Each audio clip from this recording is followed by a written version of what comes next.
So here's the other piece of it. All right. So far, what I've been showing you is like content. You know, like engaging in content, content repositories, materials, information, things to learn, things to access. This to me is like the second half of this. The other half of this is it's not just about giving students content that's relevant, that's online, that's engaging, right? That's mobile. They should be able to access your content anywhere. Think about that. Why should a kid's access to your content stop at the door? All right? They should be able to access what's ever in your classroom anywhere they are. On the way home, why shouldn't they access their materials on the back seat of the car from their mother's mobile device that she's passed back to them? They should be. They should be able to access this content everywhere, but they also should be able to create their own content. And if you have not signed up your school for Google Apps for Education, you are missing out on the greatest toolbox of digital tools ever created. And it's a toolbox created by a multi-billion-dollar company for their own use that they're now sharing with schools for free, for nonprofits for free, up to 3,000 users. And then with businesses, you have to pay $50 a person. It's still an incredible deal. So this toolbox gives them access to, Gmail, Google Calendar, Docs, Drive, Sites, Vault, more. Sites, I've been working with third graders building Google Sites, okay, websites. How many of you have created and published a website? That's terrible. All right, that is terrible because you think about this. I've been building websites with students since 1995, okay? And a student walked into my classroom in 1995. I was the high school newspaper advisor, and he said to me, Mr. Mino, we could put the school newspaper online. He was the assistant editor. I was like, what? He's like, we could put the school newspaper on my website. And I was like, what are you talking about? So he shows me his website. This kid in 1995 had his own website. Shows me his website. I said, like, cool, let's do it, So we put the school newspaper up there. Guess what that kid is doing today? You'll never guess.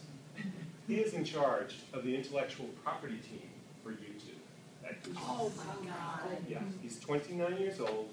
Oh. He is a millionaire, okay, from Google stock and Google salary. He started there at 26. He has 2 master's degrees, one in computer science, one in international journalism. He's a brilliant kid. He was at risk when I had him in 9th grade. Really? Yes. In 9th grade, he was an at-risk kid. And that was hard back then, okay? It was hard to build websites in 1995, right? If you started this back then, we didn't have servers, we didn't have ways to upload, we didn't have free services online. Google Sites, right now, I could walk you through creating a website and publishing it, like that. 3rd graders I've done this with, okay?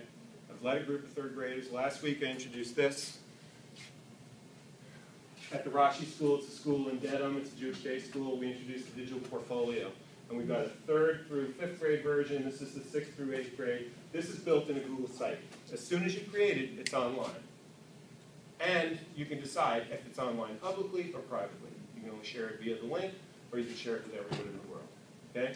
And it's just a tool. It's just a template tool that makes it really easy. But if you want to have your own unique URL for this, you can.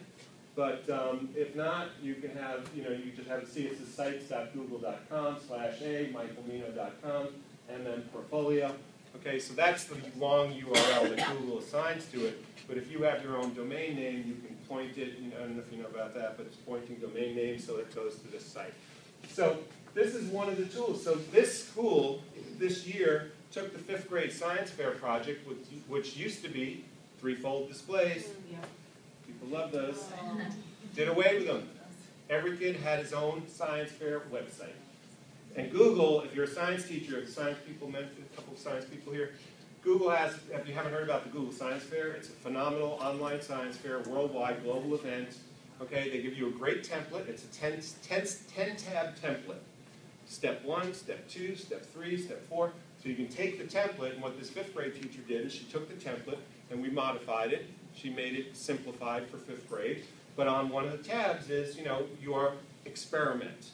And on that tab, the students embedded the YouTube video of their experiment. Okay? It was phenomenal. So all the kids, and guess what? Some of the parents complained. They couldn't see it. No, because I went into the class like 2 weeks after the science fair. I said, hey, guys, tell me how the science fair went. They're like, yeah, it was really great. It was The kids were all like, yeah, it was really great. Yeah, it was fun. People love looking at our websites. But the teacher told me some of the parents complained that there weren't the threefold displays. So I said, well, I can understand that because I work, doing some grants for the National Science Foundation. I've been to National Science Foundation conferences. We have poster displays. So I said, you know what? You can mimic the real world here, okay? You have the web environment and do a poster display, but don't do a threefold poster. Make them create a poster in Google using the Google tools with Google photo editing, Google, and you create, and then take it to Staples and have it printed, color glossy, and mount it on a foam board, and that will blow their socks off too. Because that's a professional level science poster display, not these, threefold, hand-drawn, falling down the slope. It really irritates me. That's one of them. Sorry, but so this is just some of the tools, right? And let me ask you, how many of you have your own YouTube channel? Okay, you got to get a YouTube channel, people. Come on, listen to me. How many of you have a Gmail address? Okay, all right. I'm going to just really quickly, I'm going to deviate from my presentation because you have to, if you don't walk away with anything else today, I want you to go home and make a YouTube channel tonight. Okay? So when you're in Gmail, you automatically have a YouTube channel. Okay? So when you go to YouTube, so here I click on YouTube. All right? What's that showing? See in the upper corner? Yes. That's my handle, M Innovator, okay?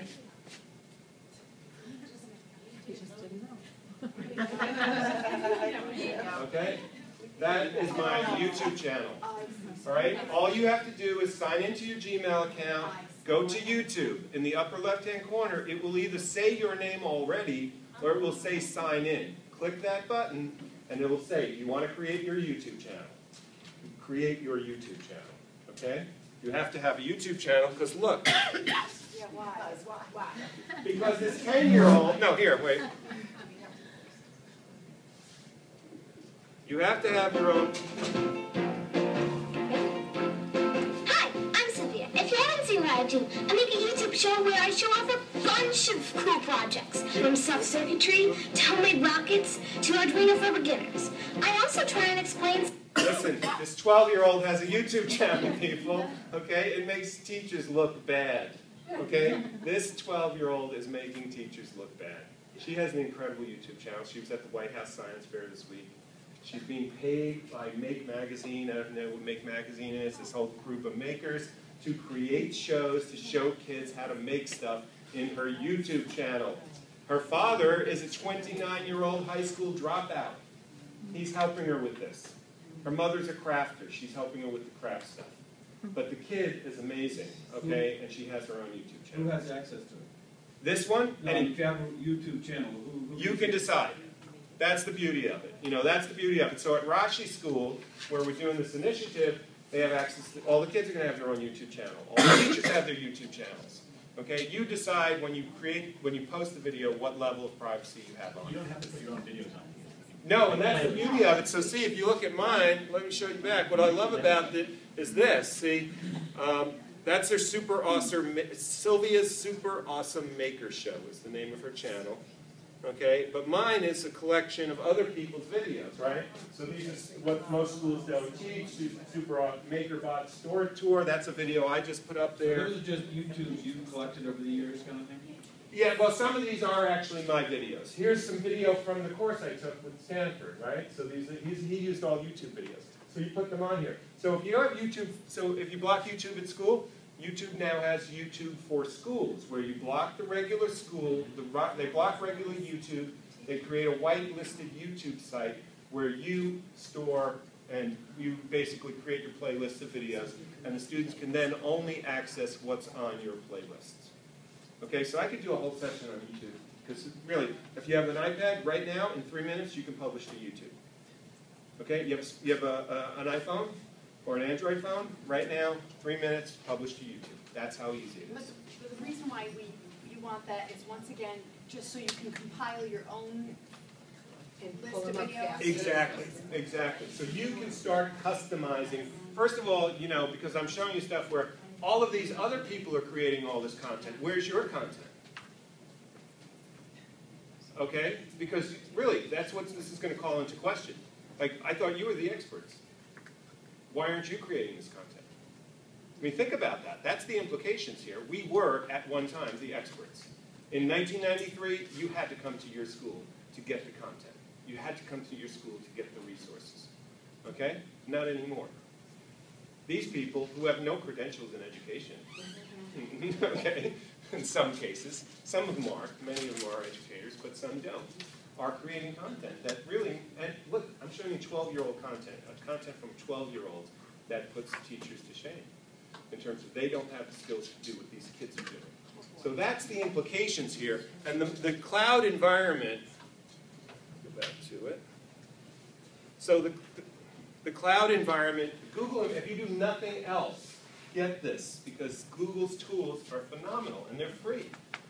And the great thing about it is when I said to those so we walked in, you know, at Rashi, we said, okay, we're going to roll this out 3rd through 8th grade.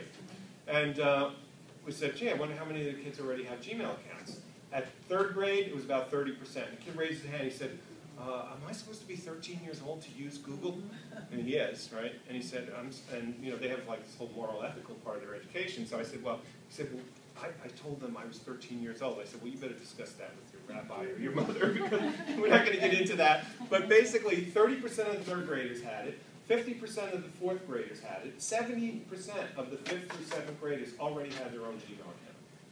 So we had to know that in particular because we were introducing it to Rashi Gmail. And if you log into more than one Gmail account in these environments, it starts to get screwy, and we didn't want that to happen, so we had to clarify. If you have your own Gmail, do not use that, use this Gmail. And it's just at Rashi School, and so it would be at your school. So all of these tools, incredible tools for groups and forums and discussions. Google Voice, have you heard about Google Voice? You set up a phone number, it could be your own cell phone, or it could be a phone number that you make up, and students can call in and record. So a teacher at Rashi is using it for her Spanish students to present their Spanish work. So homework, learn and repeat this sentence or this paragraph, call me and give me an oral presentation of it. And then you pull up the page, each kid's name is there with the audio file right there, you just play it. Yeah, really great language tool. In addition to translate. So people saying like Google Translate, is kids are cheating all the time, translating instead of doing the translation themselves. So this teacher said, well, I'm just using Google Voice now. And make them speak it. They can't cheat that. Right? Is there a limit to Google Voice, how long you can talk? I think there are some limits, yeah. I think there are some limits on it. But with the school environment, it's pretty broad. I mean, you get like 25 gigs of space for each user. Okay, so there's video, you can store this Google, like you can store videos in your Google Drive that are completely private. So if kids want to have certain things there, they want to keep it private, they don't have to put it on YouTube, they can put it on Google Drive. And there's Picasa, it gives you a full-blown photo editing program now, and photo editor. You know if we can embed the Google Voice to the Blogger? Oh yeah, Blogger. That's a good question. My thought, I think maybe like Google Plus is really the kind of integration of all of these things. I don't know about it in Blogger, but yeah, Blogger, if you don't know what Blogger is one of the Google platforms. And so you can have your classroom blog there, all right? So you can have a classroom blog, you can have a classroom website, there are website templates, there are portfolio templates. There are a lot of templates people are sharing in these sites, and then we took one of those templates to create the Rashi portfolio template.